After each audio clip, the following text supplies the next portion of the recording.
2019년 마지막 주일입니다. 올 한 해 하나님의 은혜 가운데 여기까지 왔는데요. 여러분 한 사람 한 사람마다 우리 기억에 남는 하나님의 은혜가 있을 것이라고 생각이 됩니다. 저는 올 한 해 2019년 가장 기억에 남는 것은요, 이렇게 매주일마다 우리 마태복음 한 절 한 절을 우리 여러분하고 같이 함께 읽으면서 강론을 할 수 있었다라는 것입니다. 그리고 이렇게 마태복음을 한 절 한 절 이렇게 읽으면서 강론을 함에 있어서 참 감사한 것 중에 하나가 뭐냐면요, 한 가지 관점으로 마태복음을 같이 이렇게 읽으면서 강론을 할 수 있었다라는 건데요. 여러분, 이 마태복음은 전체적으로 어떤 흐름을 갖고 있는지 제가 몇 가지 좀 더 말씀드리고 넘어가도록 하겠습니다. 이 마태복음은 크게 네 부분으로 구성이 되어 있다라고 했습니다. 그리고 마태복음 1장부터 시작해가지고 4장까지, 이게 첫 번째죠. 이게 구약의 언약대로 오신 예수. 그래서 이 마태복음 1장부터 바로 이 4장까지가 이 구약과의 연결고리가 된다라고 말씀을 드렸습니다. 이 마태복음 1장부터 4장까지의 내용이 이 구약과의 연결고리가 돼서 구약 창세기부터 시작해서 제일 마지막 말라기까지 요것하고, 그 다음에 신약 마태복음부터 요한계시록까지 하고의 이 고리의 역할을 해주는 것이 마태복음 1장부터 4장 말씀까지입니다. 그래서 마태복음 1장부터 4장 말씀은 구약의 언약대로 또는 예언대로 오신 예수에 대해서 설명을 하고 있는데, 이 구약에 어떻게 돼 있어요? 그리스도가 이 땅에 오시는데 누구의 아들로, 누구의 자손으로 오실지, 또 어떻게 오실지, 어디에서 태어나실지, 어디에서 자라실지, 어디로 이사하실지에 대한 모든 것들이 구약에 나타나 있는데, 바로 그 구약의 예언대로 마태복음 1장부터 4장까지 누가요? 그리스도이신 예수께서 오셔서 그대로 구약의 언약대로 그대로 진행하고 계시다라는 것을 우리에게 알려주므로 구약과 신약과의 그 연결고리의 역할을 한다라는 거죠.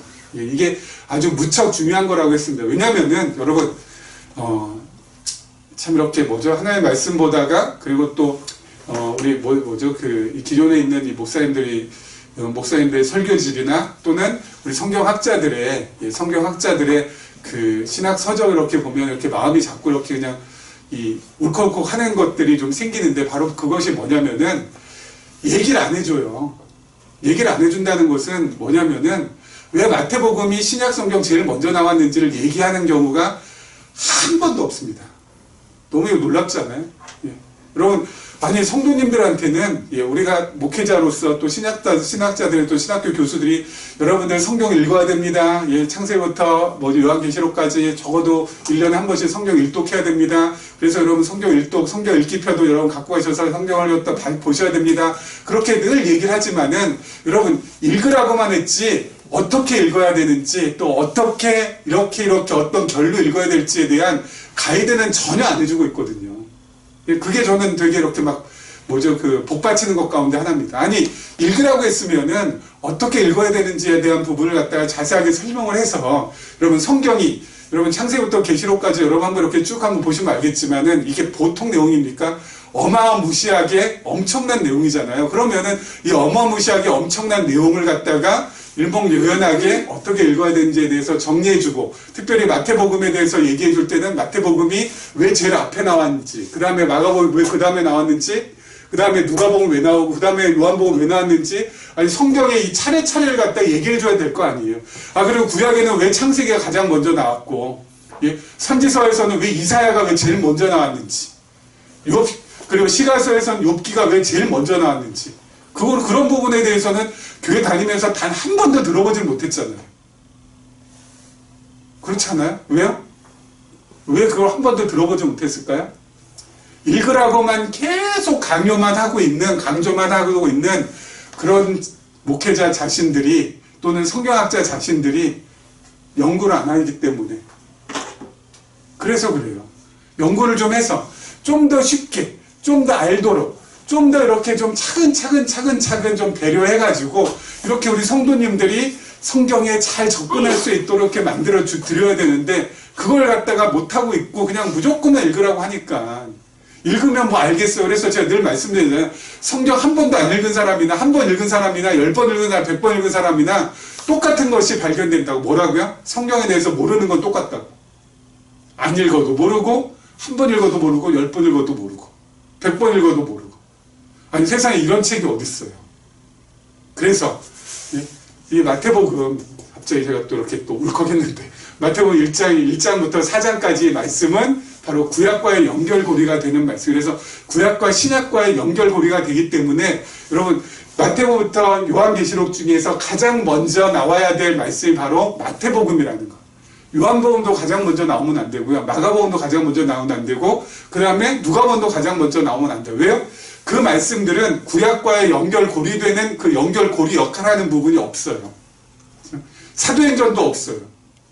요한계시록도 없어요. 그렇기 때문에 마태복음 1장부터 4장까지만 나와 있어요. 그 구약과의 연결고리하는 그 역할하는 것이. 특별히 마태복음 1장 1절 여러분 우리가 너무나도 잘 알죠? 뭐예요? 아브라함과 다윗의 자손 예수 그리스도의 세계라. 예수 그리스도의 계보라. 아브라함과 다윗을 갖다가 끌고 와서 누구요?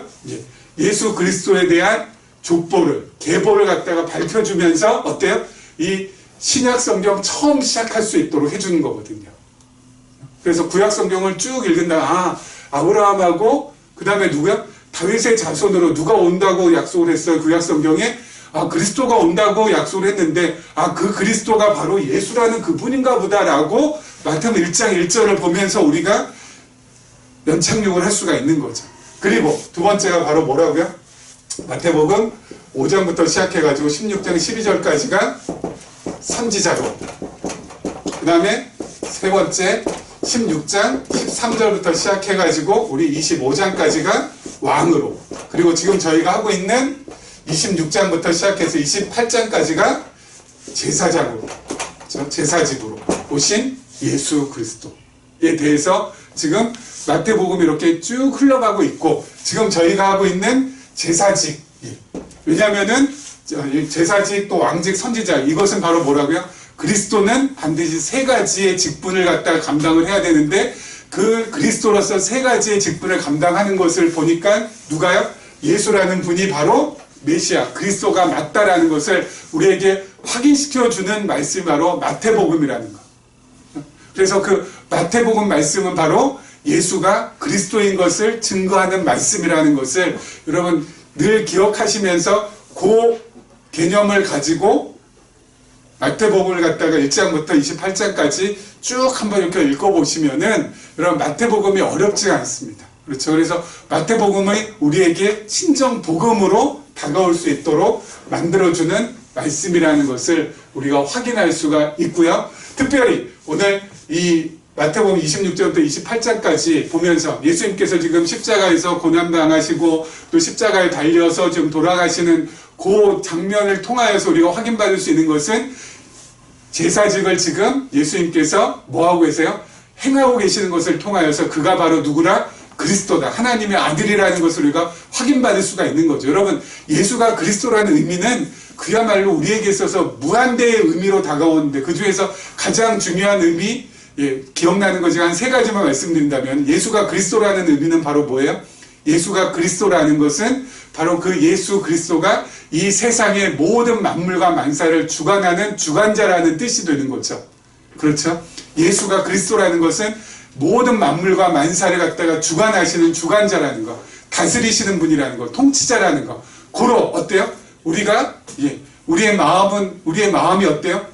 우리의 마음이 예수가 그리스도로 예수 그리스도께서 이 땅의 모든 만물과 만사를 갖다가 주관하시고 지배하시고 통치해 가신다라고 우리가 그렇게 확인받게 되면 우리의 마음이 편해져요. 왜요? 내가 그리스도가 아니구나. 내가 메시아가 아니구나. 내 삶의 주인이 자꾸 나라고 착각하면 착각할수록 삶이 무척 힘들어져요. 스트레스 받고. 여러분, 내 삶의 주인공은 바로 나 자신이라는 것은 세상이 가져다주는, 세속이 가져다주는 사상이에요. 일반 철학이 가져다주는 거라고요. 인생의 주인공은 바로 너야. 네 하기에 따라서 이렇게도 될 수 있고 저렇게도 될 수 있고 또 실패도 할 수 있고 성공도 할 수 있고 모든 것이 다 네 손에 달렸어. 이건 뭐예요? 성경에서 이렇게 우리에게 가르쳐주고 있는 그 말씀이 단 한 줄도 없다고 제가 늘 말씀드리잖아요. 그렇죠?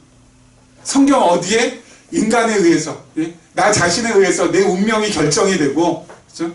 내 운명이 막 성공과 실패가 그냥 나의 마음먹기에 따라서 달라지고, 이렇게 성경에 어디에 나와 있어요? 인간이 제비를 뽑는다 할지라도 그 걸음걸이 이끌어 가시는 분은 누구라고요?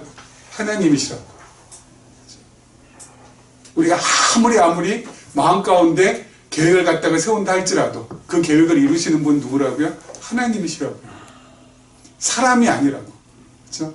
그러니까 거기에 우리가 무척 많이 넘어지고 거기에 무척 우리가 많이 쓰러지는 경우가 많거든요. 여러분 그건 전부 다 세상이 가져다주는 거짓 속임수예요. 여러분 그거 완전 사기라니까요. 거기에 놀아나지 마시라고 제가 늘 말씀드리죠. 우리의 인생은 내 손에 달린 것이 아니라 내 뜻에 달린 것이 아니라 내 의지에 달린 것이 아니라 하나님의 손에 달려있고 하나님의 뜻에 달리고 하나님의 의지에 달려있어요. 내 모든 것은 전부 다 그리스도의 뜻에 전부 다 달려있다는 거. 내가 아무리 세상을 갖다 찐따처럼 살고 싶어도 그리스도께서 나를 갖다가 어때요? 자꾸 부추겨가지고 나를 자꾸 어때요? 잘되게 하시면은 나는 정말 찐따처럼 살고 싶어도 잘 될 수밖에 없고요. 난 진짜 잘되게 정말 살고 싶어도 하나님께서 찐따처럼 살게 만드시면 내가 아무리 잘 되려고 해도 어때요? 이렇게도 꽝되고 저렇게도 꽝되는 거라고요. 하나님의 손에 달려있어요. 그러니까 늘 말씀드리는 것처럼 그냥 마음 편하게 그냥 사시면 된다고요. 마음 편하게. 야 이렇게 해서 어떡하나 저렇게 해서 어떡하나. 물론 걱정도 있고 근심도 있고 또 고민도 있죠. 왜요? 인간인지라 우리의 죄성 때문에. 하지만 여러분 말씀을 통해서 하나님을 선명하게 발견하면 말씀을 통해서 예수가 그리스도인 것을 정말 분명하게 우리가 확인받으면은 거기서부터 어때요? 조금씩 벗어날 수 있다고요. 그리고 예수가 그리스도라는 것은 교회의 머리가 되신다라는 거거든요. 여러분 예수가 그리스도라는 건 교회의 머리가 되신다는 거. 교회의 머리가 되신다는 건 바로 뭐야? 우리는 그의 지체가 된다는 거죠. 여러분 머리는 지체를 어떻게 운영해 가세요? 우리 어떻게 우리 지체를 이끌어 가세요? 우리로 하여금 머리 대신 그리스도께서 우리로 하여금 어때요? 잘 말씀으로 양육받게 하시고 그리고 잘 말씀으로 무장케 하시고 그래서 어때요? 아까 말씀드린 처럼 이런 세속적인 생각 그리고 세상의 어떤 그런 철학 그것과 어때요? 투쟁케 하셔서 결국 어떻게 우리를 승리로 이끌어 가신다고요. 그게 바로 교회 머리 대신 예수 그리스도께서 우리를 통하여서 하시는 일이라고요. 그러니까 우리는 어때요? 교회 와가지고 잘 양육받고 잘 무장받고 세상에 자꾸 이 헛된 속임수 세상에 있는 모든 사람들이 이렇게 하지 잘 된다 저렇게 하지 잘 된다 거기에 자꾸 그냥 머리를 갖다가 우리의 생각을 갖다가 그쪽으로 자꾸 쏘는 것이 아니라 쏠리게 하는 것이 아니라 어때요? 하나님 앞에서 나 자신을 늘 잘 가다듬고 나 자신의 마음을 좀 이렇게 좀 하나님 잘 붙들고 세상 사람들은 그렇게 해서 출세하고 저렇게 해서 뭐 잘 살고 다 그렇게 하라고 하고 하나님께서는 나에게는 내가 가야 될 길을 하나님께서 예비하신 줄 믿사오니 저는 그 길로 갈 수 있도록 해 주시옵소서 하고 그냥 가시면 되는 거예요. 예? 저쪽 사람은 저렇게 돼서 잘 되고 저 사람은 저렇게 잘 됐으니까 저기 기웃거리고 여기 기웃거리고 이쪽 바라보고 저쪽 바라보다 어때요? 내 길 놓치는 일 없도록 늘 말씀드리잖아요. 여러분 하나님께서 우리들에게 주신 길은 다 어때요? 색깔이에요. 색깔 전부 다.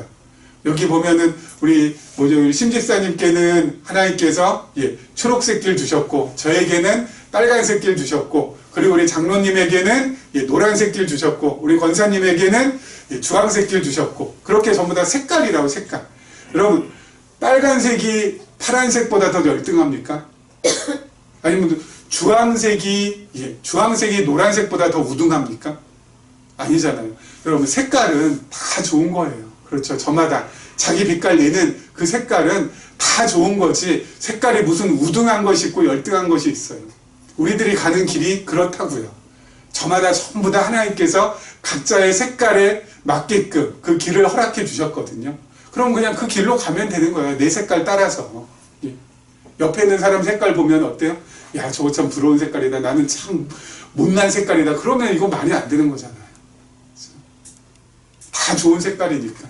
저 사람 저렇게 가서 하나님 앞에 정말 귀 있으면 되고, 나는 또 내 길 가서 귀 있으면 되고, 그러면서 가면 돼요. 하나님께서 그렇게 어때요? 우리에게 머리 대신 그리스도를 허락해 주셔서 우리로 하여금 잘 양육받고 무장하고 잘 싸우게 하셔서 승리하게 하시는 이것만큼은 변함없는 원칙이니까 우리는 그렇게 가면 되는 거라는 거죠. 그리고 마지막, 예수가 그리스도라는 것은 바로 내 죄를 그리스도께서 우리 십자가에서 전부 다 뭐 해주셨다고? 도말해 주셨다고요.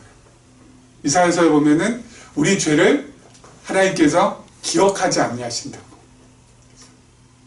우리는 우리 죄를 기억하고 있지만 하나님께서는 우리 죄 용서 한번 딱 해주신다면 더 이상 기억하지 아니하신다고 하셨거든요. 기억하지 아니하시는 그 죄. 그렇죠? 이게 너무너무 감사한 거죠. 그러니까 우리가 십자가에 달리신 예수 그리스도를 바라볼 때마다 늘 기억해야 되는 것. 그가 바로 나의 주인이십니다. 그가 바로 우리의 머리이십니다. 그가 바로 나의 구세주이십니다. 나를 죄로부터 구해주시는 구세주이십니다. 늘 기억하면서 예수 그리스도를 바라보는 것이죠. 자, 오늘의 말씀을 통하여서 다시 한번 하나님의 은혜를 마음에 좀 담고자 합니다. 자, 오늘 말씀 한번 계속해서 보도록 하죠. 자, 거기 섰던 자 중 우리 53절까지 보겠습니다. 어떤 이들이 듣고 이르되 이 사람이 엘리야를 부른다. 엘리 라마 사박단 예수님께서 그렇게 말씀하시니까 엘리야 부른다고 이 사람들이 또 착각하고 있는 거죠. 그 중에 한 사람이 곧 달려가서 해면을 가져다가 신포도주에 접시어 갈대에 뛰어 마시게 하거늘 그 남은 사람들이 이르되 가만두라 엘리야가 와서 그를 구원하나 보자 하더라. 예수께서 다시 크게 소리 지르시고 영원히 떠나시니라. 이에 성소 휘장이 위로부터 아래까지 찢어져 둘이 되고 땅이 진동하며 바위가 터지고 무덤들이 열리며 자던 성도의 몸이 많이 일어나되 예수의 부활 후에 그들이 무덤에서 나와서 거룩한 성에 들어가 많은 사람에게 보이니라. 아멘. 자, 여러분, 예수님께서 이제 영원히 떠나가시면서 성전에서 무슨 일이 있었어요? 자, 성전에서 휘장이 찢어졌다고 합니다. 휘장이 어디 있냐면요, 성전은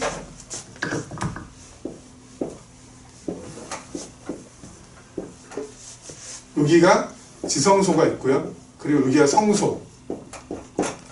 그리고 여기에 이제 제단이 있고요. 제단이 있고 물두멍이 있고 이쪽에 7척대가 있고 그리고 여기에 진설병이 놓여져 있고요. 그리고 여기에 이제 분향단이 또 있습니다.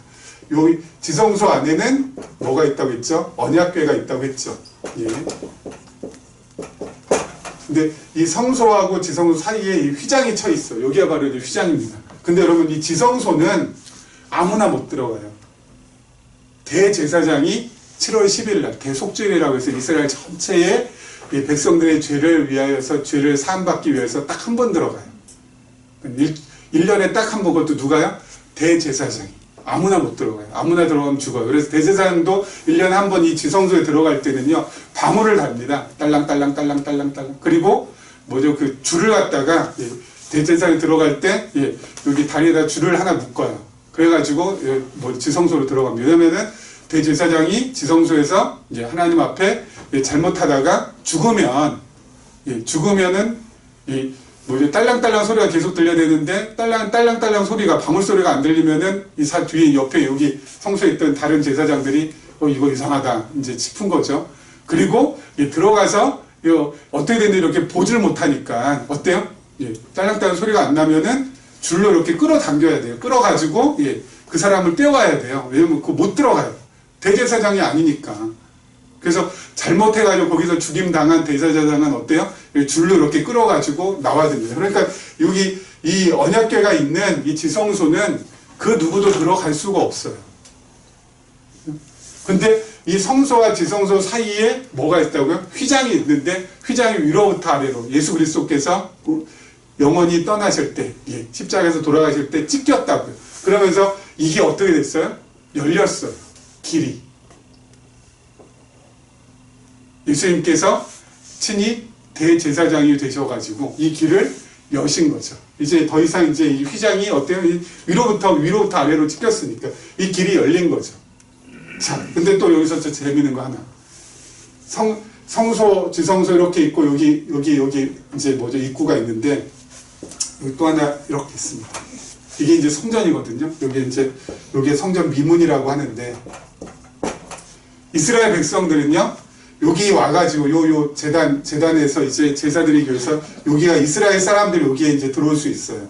그래서 여기에서 제사장 만나가지고 여기에서 그 양이나 송아지에다가 안수해가지고 제사를 드릴 수 있습니다. 그래서 여기가 이스라엘 백성들의 그래서 이스라엘인의 뜰이라고도 합니다. 이방인은 어디에 와야 어디까지 들어갈 수 있을까요? 그러니까 이스라엘 백성들도 여기까지는 못 들어가. 여기는 제사장들의 공간이니까. 그리고 이방인들은 여기에요. 이방인의 뜻. 이방인은 성전 자체 안에 못 들어가요. 성전 밖에 머무르고 있어요. 그러니까 어디 언감생이 성전에 들어갈 수 있는 이방인은 없어요. 유대인들만 들어갈 수 있어요. 그리고 여기는 유대인 여인들도 들어갈 수 있지만 이방인들은 못 들어가요. 유대인 남성, 유대인 여성들은 갈 수 있지만 이방인들은 밖에 머물러야 돼요. 밖에. 그러니까 성전 안의 구조가 어떻게 됐는지 전혀 몰라요. 이방인들은. 근데 예수님께서 대제사장으로서 친히 휘장을 갖다 가르시면서 이제는 이방인이건 유대인이건 민문을 열고 들어가서 제단을 지나서 성소, 지성소까지 들어가서 하나님의 임재의 장소는 여기까지 갈 수 있다고요. 히브리서에 보면 하나님께서 우리에게 한 길을 열어주셨다고. 그렇죠? 은혜의 보좌 앞에 우리가 담대히 갈 수 있도록. 그러니까 예수 그리스도께서 십자가에서 돌아가심으로 저도 여러분도 전부 다 어때요? 이제는 하나님의 임재의 장소까지 하나님을 직접 어때요? 만날 수가 있게 됐다고. 하나님을 직접 이제 만나서 이제 하나님을 누구라고 이제 우리가 부르는 거예요? 아버지라고. 그렇죠? 하나님을 아버지라고 부르는 거예요. 여러분, 아버지라고 그렇게 부름받는 사람은요, 그 아버지라고 그렇게 부름받는 사람은 그러니까 아버지라고 내가 이렇게 부름받는 그 순간에 나를 아버지라고 한 그 자식은 누구 책임이에요? 전부 다 100% 아버지 책임이에요. 무슨 말씀인지 아시겠죠? 자식은 아버지를 갖다가 잊어버릴 수 있지만 아버지는 자식을 잊어버릴 수가 없어요. 여러분, 자식이 얼마나 뻔뻔한지 잘 아시잖아요. 여러분, 우리도 전부 다 자식이 없고 또 지금 자녀를 키워봐서 알겠지만 지가 잘하든 못하든 늘 당당한 게 자식 아니에요? 뭔가 이렇게 좀 잘못하고 말 안 듣고 그랬으면은 그냥 가만히 있으면 좋을 텐데 뭐 밥 내놔라 돈 내놔라 다 하잖아. 그렇죠? 제가 잘한 것도 없는데도 밥 내놔라 돈 내놔라. 그럼 밥 내놔라 돈 내놔라 하면은 안 줘. 그렇게 할 수가 없어. 그래. 또 줘야 돼. 밥 달라고 그러면 밥 줘야 되지. 돈 달라고 하면 또 용돈 줘야 되지. 자식이 그런데 어떡하겠어요? 그럼 하나님을 아버지라고 우리가 부를 수 있다는 것은 대단한 특권입니다. 그렇죠? 예수님께서 우리로 하여금 예수 그리스도로 말미암아 우리가 하나님을 갖다가 아버지라 이제 부를 수가 있게 됐다고요. 그러니까 아버지 죽이든 살리든 알아서 하시기로 합니다. 이게 제일 무서운 거예요. 아빠 얘기로는. 여러분, 아빠한테 자식이 와가지고 아빠 나 죽이든 살리든 마음대로 해. 그건 뭐예요? 죽이라는 거예요? 살리라는 거예요? 살리지 않으면은 아무튼 알아서 하라는 반협박이잖아요. 우리가 하나님을 갖다가 아버지라고 하면서 그렇게 하나님 지금 되게 괴롭습니다. 아버지 지금 되게 지금 어렵습니다. 이거 내 스스로는 도저히 해결이 안 됩니다. 당신께서 알아서 하시기를 원합니다. 하고 우리는 뭐예요? 맡기고 신감 편하게 또 나가면 된다고요. 뭐 방법이 없어요. 아버지가 뭐 알아서 아버지 아무튼 내가 뭐라 그러죠? 그냥 주저리 얘기해봤자 소용없죠. 그냥 딱 한마디 알아서 하십시오 하고 그냥 우리 마음 편하게 살면은 알아서 하시잖아요. 알아서. 이방인이 우리들이 여기까지 이제 가게 됐다는 거예요. 누구로 인하여서요? 예수 그리스도로 인하여서. 자, 더 기가 막힌 말씀이 또 나오죠. 자, 백부장과 및 54절부터 56절 말씀이요.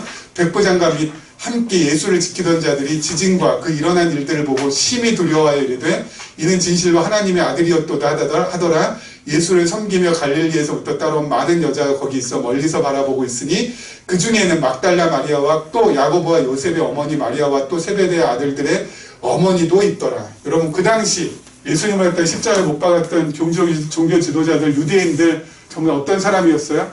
스스로 아주 의로운 척하던 사람이었고, 자신들 정말 진리를 추구한다라고, 진리와 함께 더불어 산다라고 자신했던 사람들입니다. 예수님께서 십자가 달리실 때 그 당시에 그 곁에 있었던 유대인들이나 또 누구요? 그 당시 유대 지도자들이. 근데 그들은 단 한 사람도 어때요? 예수 그리스도를 하나님의 아들이라고 인정하지 않았어요. 근데 누가 지금 인정해요? 로마 군인들, 백부장이. 너무 희한하지 않아요? 아니, 이방인, 이 사람들은 스스로 의롭다라고 한 사람도 아니고 진리를 추구하거나 하나님을 찾는 사람도 아니잖아요. 하나님을 찾았던 사람도 아니잖아요. 로마인들이, 백부장들. 근데 이 사람들의 입을 통해서 누구라고요? 진정 하나님의 아들이라고. 그 고백이 나온다라는 거. 여러분, 이게 진짜 역설 중에 역설 아닌가요? 하나님을 찾고, 자기가 정말 하나님의 신실한 자녀라고 하고, 나는 하나님은 내 편이라고 하고, 그러면서 늘 입에 하나님, 그렇게 늘, 어때요? 붙이고 사는 그 사람들은 예수 그리스도를, 예수님을 갖다가 하나님의 아들이라고 전혀 생각하지도 않는데, 하나님을 찾지도 않고, 하나님을 알지도 못하고, 하나님을 믿지도 않은 이방인이 하나님의 아들이라고 예수님을 갖다 그렇게 여긴다라는 거. 이걸 통해서 우리가 확인받을 수 있는 게 바로 뭘까요? 확인받을 수 있는 게 뭘까요? 여러분, 제가 1992년에 총신대학교 신학대학원에 처음 입학을 했거든요. 입학할 때 한 학년이 한 400여 명 됐어요. 근데 3학년까지 있으니까 4, 3, 12. 한 1000여 명 정도. 그렇죠? 한 1000여 명 정도의 가운데서 이 계시적인 관점에서 성경 공부를 했던, 같이 이렇게 선후배 또 동기 목사님들 같이 이렇게 이 공부했던 분들이 한 10여 명 정도 돼요. 한 10명부터 15명. 근데 정말 잘 모였어요. 그 학부에서 신학과 출신 한 명도 없고요. 왜냐면 학부에서 신학과 출신들은 뭔가 이렇게 좀 잘 안 맞았는지 어쩐지 잘 안 모였고, 그야말로 그 한 1000여 명 가운데서 아웃사이더로 이렇게 돌았던 그런 분들만 이렇게 쭉 모였는데, 그때 이제 계시적 관점에서 처음으로 이제 함께 스터디를 해가지고, 정말 성경 말씀을 한 게 이게 진짜 희한하고 정말 놀라운 거구나. 이러면서 정말 공부를 갖다가 한 달에 한 번씩 2박 3일 이렇게 시간 내서 세미나도 같이 하고, 그 지방으로 이렇게 돌아다니면서 공부도 같이 하면서 한 15명, 20명 막 가까이 이렇게 막 열심히 공부 같이 했었거든요. 1992년에. 그리고 이것을 가지고, 개척을 하셨던 우리, 이렇게 좀 만학도이신, 형님들도 계셨고, 그리고 또 같이 모였던 그 스터디 하셨던 분들 가운데는 정말 또 이렇게 그 당시에는 제가 제일 어렸고요. 그리고 또 제가 제일 이렇게 좀 그 공부도 좀 많이 뒤떨어졌어요. 다른 분들은 거기에서 공부하고, 그리고 미국 하버드에서 MDB 하고, 그리고 영국에 건너가서 옥스퍼드에서 PhD 해가지고 지금 미국에 있는 신학교에서 신학교 교수로 지금 있는 분도 계시고, 또 약사 출신도 있었어요. 우리 여자 전사님 가운데 이대 약대 졸업하셔가지고, 거기에서 또 같이 또 공부했던, 공부해가지고 더 공부 열심히 하고 싶다 해서 또 우리 여전사님은 또 되게 또 어학에 또 되게 특출한 실력이 있어서 그분은 헬라어 진짜 잘하셨어요.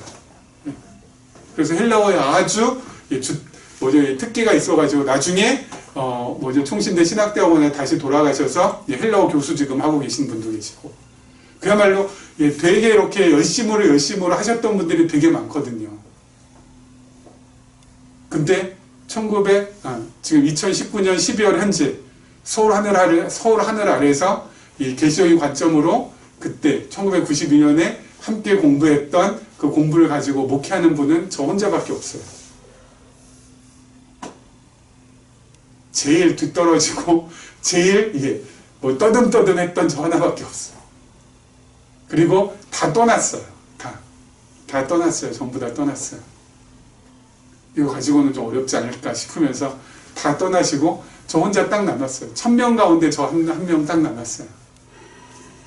제일 어때요? 제일 뒤떨어졌다. 그 당시에 가장 나이도 어렸다. 저 혼자 달랑 남은 거 이렇게 오늘 말씀 보면서 야, 하나님께서는 정말 희한하시다. 그렇죠? 아니 그 당시에 유대인들 가운데서 유대 지도자는 성경에 대해서 해박한 지식 너무 알고 있는 사람 많을 거 아니에요. 그렇죠? 그리고 유대인들 가운데서 정말 뭐예요? 메시아가 오면 너무너무 메시아를 갖다가 대망하면서 기다리는 그런 사람들 너무너무 많았을 거 아니에요. 근데 그 사람들은 다 어때요? 눈이 멀었어요. 귀가 멀고 눈이 멀었어요. 안 보이고 안 듣게 하시고. 그리고 여러분 생판 처음 예수님 십자가에 매달 때 생판 처음 예수님 처음 알았던 누구야? 이 로마의 백부자 그리고 로마 군인들. 그 사람들이 어때요? 처음 예수 처음 보고 저가 진짜 하나님의 아들이었구나. 그걸 갖다가 고백해 하신다니까요. 그 수많은 쟁쟁한 사람들, 유대인들, 엘리트층 다 어때요? 제껴놓으시고 바리새인들도 많았을 거고 사두개인들도 많았을 것이고 장로들도 많았을 거고 서기관들도 많았을 텐데 다 제쳐놓으시고 하필 누구야? 로마의 백부자. 이거 너무 희한하지 않아요? 정말 공부 잘하고 정말 신학적으로 아이디어가 풍성하신 분들 다 제쳐놓고 하필 꼴랑 저 하나. 이게 매칭이 그렇게 되더라고요. 더 놀라운 거 여러분 예수님 제자들 예수님 3년 동안 동고동락하면서 자기는 예수님 따라가 예수님 죽으면 안 된다고 예수님 죽는 자리에 내가 있겠다고 하고 그렇게 예수님께 사랑받고 예수님께 어때요? 인정받았던 예수님의 12 제자들 다 어디 갔어요 지금? 그리고 지금 누구만 남아있어요? 오늘 말씀해 보니까 여인들만 남아있어요. 여인들만. 힘없고 연약한 여인들만 누구 곁에 지금 지키고 있는 거야? 예수님 십자가 곁에 지키고 있고 예수님 무덤 곁을 지키고 있다고요. 예수님 생애 가운데서 너무너무 중요한 그렇죠? 예수님께서 십자가에 달려 돌아가시는 그 사건 십자가 사건과 부활 사건은 여러분 막 유대의 지도자들 예수님의 뭐 수제자들 뭐 이런 사람들이 가장 먼저 목격한 것이 아니잖아요. 힘없고 연약한 예수님을 따랐던 여인들이 목격했잖아요. 여러분 여기에 우리의 소망이 있어요. 왜요? 하나님께서는 세상적으로 힘있고 빽있고 그리고 어때요? 화려하고 의리의리한 그런 사람들을 통하여서 일하시는 것이 아니라고요. 가장 약한 자 그리고 가장 낮은 자 가장 어때요? 알아주지 않는 자 그런 사람들을 통해서 하나님은 하나님의 일을 역사적으로 지금까지 계속 해오고 계세요. 모르겠어요. 우리 기쁨의 교회 언제 문 닫을지 모르겠어요. 늘 이렇게 비실비실 하다가 언제 문 닫을지 모르겠지만 그렇죠. 하나님께서 지금도 정말 지금도 너무너무 감사한 것은 지금도 오랫동안 우리 교회가 지금 지속되고 있다는 그 사실 자체도 정말 놀라운 일이죠. 여러분 요즘이 아니라 뭐 몇 년 전부터 10교회가 개척을 하면은 3년 안에 8교회가 문을 닫는데요. 근데 우리 교회는 아주 잘 지금 버텨나오고 있죠. 이것도 모르겠어요. 제가 늘 아내한테 하는 말 뭐냐면 쓸 돈이 있는데 쓸 돈은 어디선가부터 생기는데 이 쓸 돈이 어디서부터 생기는데 왜 생기는지 모르겠어요. 교회에 뭐 여러 가지 이렇게 쓸 돈들이 있잖아요. 근데 쓸 돈이 생기긴 생기는데 이게 왜 생겨서 내가 쓰고 있는지는 잘 모르겠어요. 앞으로 어떻게 될지 전혀 모르지만 그럼에도 불구하고 지금 현재 감사할 수 있는 것은 하나님께서 정말 여리여리한 저와 여러분들 어때요? 선택하시고 그리고 또 그야말로 계시적인 관점이라는 이 보배를 우리에게 깨닫게 하여 주셔서 이 마태복음 말씀을 가지고 우리가 정말 주일마다 어때요? 이제 풍성한 삶을 누리게 하면서 여기까지 오게 하셨다라는 거. 언제까지 하나님께서 우리를 이끌어 가실지 모르지만은 그 하나님 앞에 우리 자신을 드리고 맡기면서 나갔으면 좋겠다는 생각이 듭니다. 2020년 제가 늘 말씀드리죠. 뭐죠? 이 새 말마다 그 새 민마다 제가 늘 말씀드리는 것이 바로 뭐냐면은 여러분 올해보다 내년이 훨씬 더 어떻다고요? 힘들다고. 올해보다 내년이 훨씬 더 힘들 것입니다. 이거는 뭐 100%예요.